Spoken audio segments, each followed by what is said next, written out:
May I present to you Jason Davis.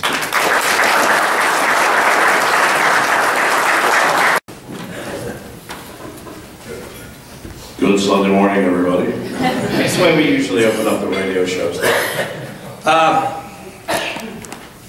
You know, I got this great dream of Volusia County, where Daytona Beach State College works hand in hand with Stetson, where UCF works hand in hand with Embry-Riddle, where Daytona Beach and DeBerry can work through anything together. It's not unachievable.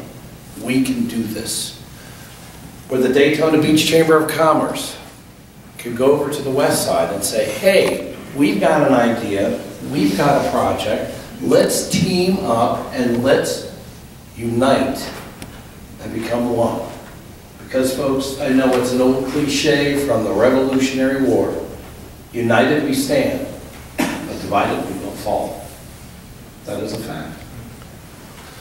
So that's what I am trying to do.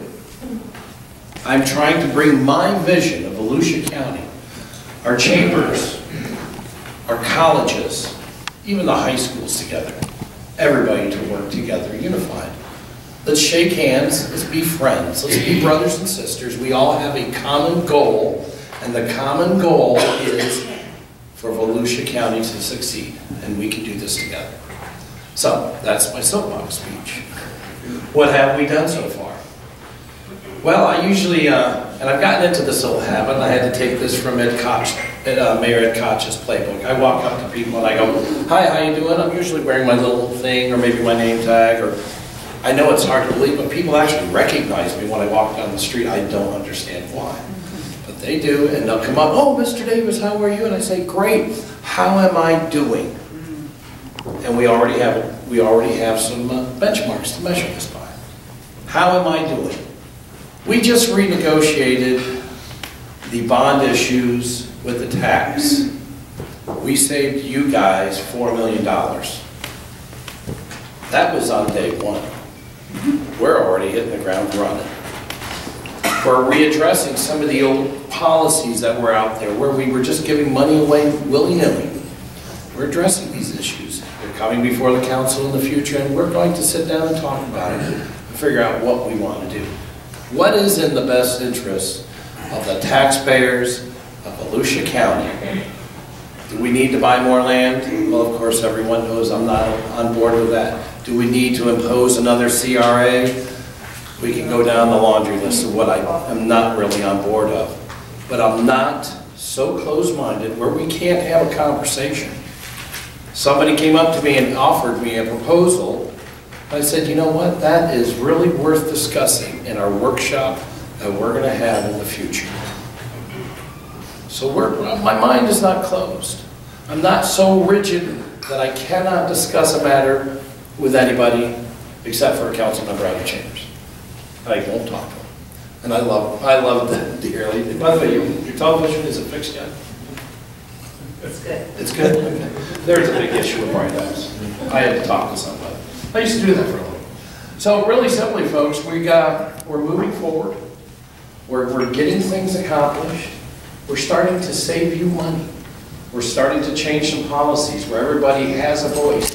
And I do want to, and I emphasized this in our very first meeting, which, by the way, we had all raving reviews on. Everybody loved the way the first meeting went. Everybody said it was very smooth, very quick, and here y'all were worried that I couldn't run a meeting. I've been doing it for 15 years with the VFW and American Legion. I'm pretty good with this. There's a process for our government. It's open to the public. You guys get to bring anything you want to the county council. Here's how we do it. And I had to explain this, and it was really amazing. Up there on the dais, I explained this process, and you can see the little light bulbs pop on out there. It was really kind of cool. Some people were going, oh, I got it. Yeah, here's how it works. Come to a county council, citizens speaking part at 8:30. What do we call that? Call that the citizens, what we call it? Participation. Sounds like a good word. We'll use that. Citizens participation, 8:30 in the morning on Thursdays on a council meeting. there's going to be this really cool bald-headed guy sitting up there. That's me. I'm the one required to be there. Maybe another council member will be there, but I am going to be there. You address your issue for 3 minutes. And then after that, I will ask you a question, which is probably, to my knowledge, never happened. How is that going to help the county? I'll ask you. Will we have to raise money to do this? Do you have an ordinance already printed up or your ideas on paper? The last answer should be, well, yes, sir. Very well. Give it to Marcy. Marcy will make sure I have that paperwork in my hand Friday morning at 8:30 when I walk in the office, and I am there almost every day at 8:30, except today because I'm having breakfast here with you guys.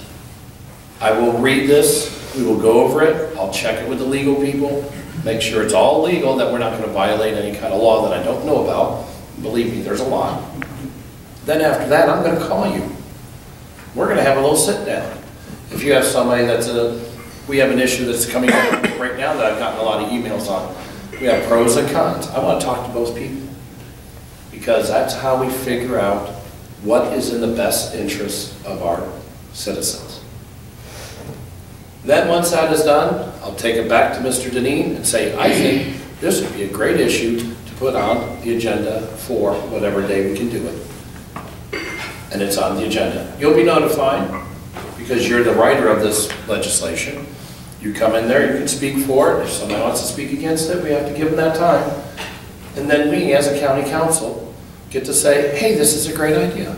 Let's either do it or refine it a little bit, and then we can go back and renegotiate that with you and get it fixed. This is government.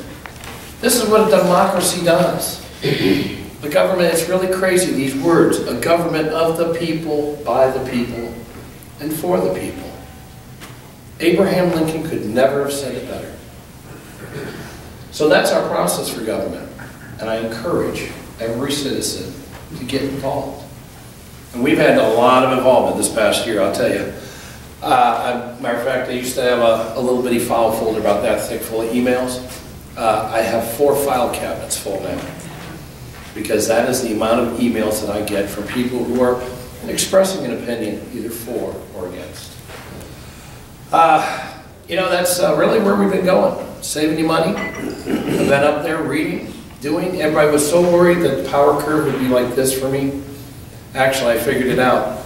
The power curve is like this for the county staff. They don't know how to handle me because I don't walk around and just say, handle it. No, I say, give me the information. I'm very proactive. One day, and I'll tell you a funny story. I was just doing some research on an issue that we were dealing with in chambers, and it was last Tuesday, or Tuesday this week. The weeks meld together. And I needed some information, and this is what happens in the county offices.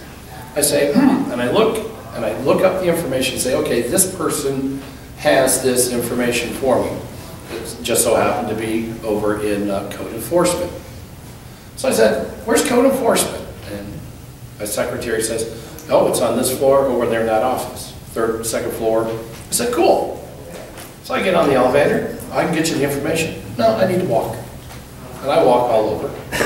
So I go down the elevator, 3rd floor, I walk in, I walk around. People are kind of doing around, and like I said, people recognize me. So, especially in the county office. And I walk over and I tap on a cubicle, and this poor girl, she goes, yes, sir. And she stands right up. I said, no, sit down, relax. She goes, Mr. Chairman, I says, where's your boss? Don't do that if you're ever in a position of authority. Don't ever look at somebody and say, where's your boss? And people get nervous, very, very nervous. His office is right over there. Oh, thank you. I walked over. I knocked on the door. Yeah, come on in. Okay. I opened the door. Hi, how you doing? This guy almost passed out and fell out of his chair. The county chairman's here. Oh my gosh, what am I? I'm sure it goes through their mind. What have I done? I didn't do anything wrong. And then, you know, you can see the wheels rolling. I said, relax. I'm just here for information. But that's kind of the fun stuff we get to play as you just go knocking on doors around there in the county. So we are actually doing all the research. We're getting both sides. We're saving you money. We're going to start building some roads. We got some big programs coming up which are looking very, very favorable. And with all that said, I'm, like you said, he took up, Darryl took up all my time. I had this big 20-page speech.